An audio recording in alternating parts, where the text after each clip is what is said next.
This is English Shorthand Dictation number 97 and the dictation speed is 160 words per minute. Ready? Start. Honorable Speaker, Sir, I thank you for giving me this opportunity to speak on these three historic codes. I strongly believe that these reforms will certainly transform the way the world looks at various labor issues in India. We are confident that these reforms would further push us upwards in ease of doing business in our country, help in attracting more FDI and attract companies who want to migrate, especially from China. Sir, codifying 44 labor laws into just 4 codes is a Herculean task, and I compliment the Honorable Labour Minister for this noteworthy contribution.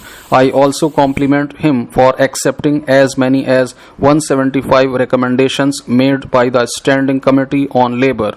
The House must be aware that we had already passed one code on wages and the remaining 3 are before the House for consideration and approval. It really pained me that as many as 10 labor unions in the country have gone to the International Labour Organization complaining against the Government of India. Their main contention is that without consulting these labor unions, the government has gone forward in framing these codes. But it is really unfortunate that we ourselves are taking our internal affairs to the international bodies without any rhyme or reason. If I remember correctly, I am saying this because I have been following these codes since their draft stage. There were as many as 9 tripartite consultations and 10 interministerial consultations on these codes. Many suggestions came from the public and others. I would like to express my views on each code. I will start with the Code on Social Security 2020. We have been waiting since a couple of decades to see this bill come up. There are 9 enactments on social security. A poor laborer does not know to which act he has to refer. If there is any issue, he has to run from pillar to post to get justice. But now with all these 9 enactments amalgamating in one code, it becomes very easy for each and every worker to refer to one single legislation for all his problems relating to the social security. So it is really welcome. The second point of this code covers the gig workers and the platform workers. We have so far kept them outside as far as social security is concerned. Many of us are not aware of these gig workers and the platform workers. Clause 2 defines who constitute gig workers.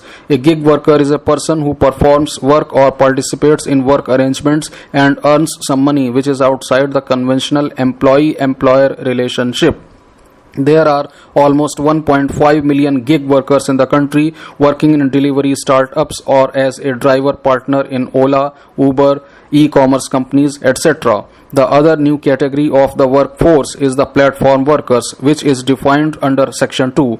The platform workers are those who are on the online platform to access organizations or individuals to provide specific services. So including these 2 categories and providing them social security is also welcome. Here, one of the main problems is registration of workers. There are lakhs of workers who do not know about the benefits given by the Government of India. For example, under Clause 114 of this bill, there are exclusive schemes for gig workers and platform workers, but unless and until they get registered, they cannot avail these benefits. So I suggest for consideration of the Honorable Minister to take up the registration of gig workers and platform workers on a mission mode so that we can see all of them covered under the social security benefits. We have been talking about unemployment and how our GDP is getting low. We need to address the problem of unemployment. I would like to give you a fair example of how our government in Andhra Pradesh is tackling the system of unemployment under the pragmatic leadership of our Chief Minister. We have created a formula of village secretariat for every 50 households. We have set an all-time record and generated 4 lakh jobs in a span of 4 months. The next point I wish to make is relating to the constitution of the Board of Trustees of the EPFO. In clause 4, it is said that 15 members from state governments would be appointed by the central government. It means that it is up to the government of India to appoint whoever it wishes. In such a case, if it happens to be the NDA in power, it will certainly deny representation on the board for the opposition parties, and it will also happen vice versa.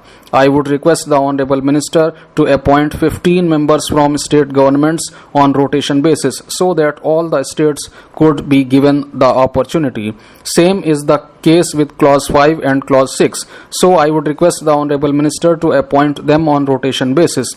I would like to make one more point regarding the superannuated bank employees. If the Honorable Minister of Finance is present here, she can understand the context. We have discussed about the retired bank employees earlier also. I would like to know why the records of bank pensioners have not been updated. Where will the retired bank employees go? Have they not strived for building of our nation? So I request the government to look into this matter of superannuated bank employees and quickly update their records. I come to the Industrial Relations Code. As I said in my introductory remarks, implementation of labor reforms is the need of the hour in our country. There are as many as 100 labor laws in the country, and most of the companies find it impossible to follow this myriad of laws. So these 4 codes would be handy and easy to interpret. The workers and the unions have been opposing clause 28 of this bill, which says that any establishment which employs less than 300 workers can hire and fire workers without any permission from the government. I feel it is too harsh a provision, and simply tripling the number from 100 to 300 is not justified. I urge the minister to withdraw this clause because a company which employs 300 workers is not a small company. So we also need to look after the job security of the workers. Earlier, the same provision was removed from the bill of 2019, but I do not understand why it has been brought back in this particular bill. My next point is about the fixed term contract. There is no doubt that the code provides that the fixed term employee will get all the benefits like that of a permanent worker, such as gratuity and other social security benefits. But the government is allowing the companies to hire workers for short term instead of appointing them permanently or even on contract basis. The companies will hire people only during the season and fire them once the work is over. The companies mostly prefer to hire majority of their workers on contract basis. Moreover, in a country like India, which has a huge labor force, this will only add to the problems of the workers. When we fall into the same vicious cycle of unemployment, it will certainly lead to lower GDP also. I would like to give one more example here.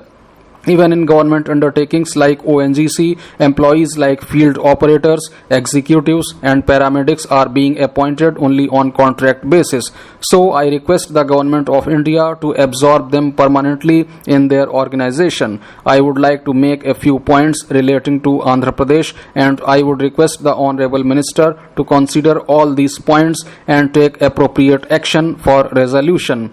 There are only 38 ESI empaneled private hospitals in Andhra Pradesh. More private hospitals are needed to be empaneled. I would request the Honorable Minister to kindly share the present status of these hospitals which are to be started.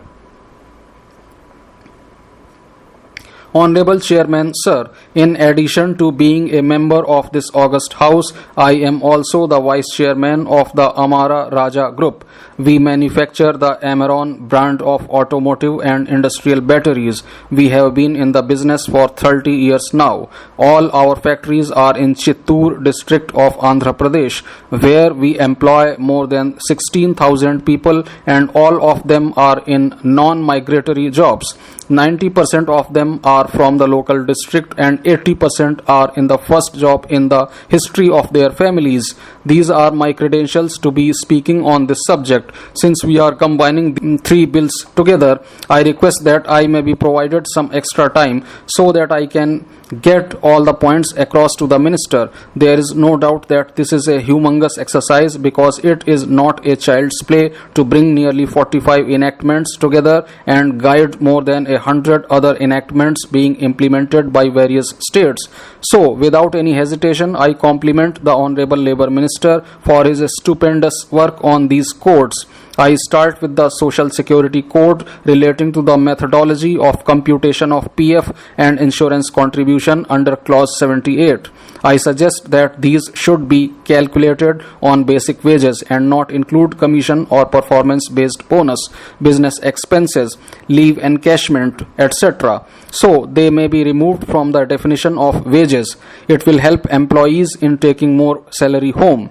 In Clause 2, definition of wages is inconsistent compared to our present definition of wages under labor laws. This may lead to further liability to employers when calculated under different benefits.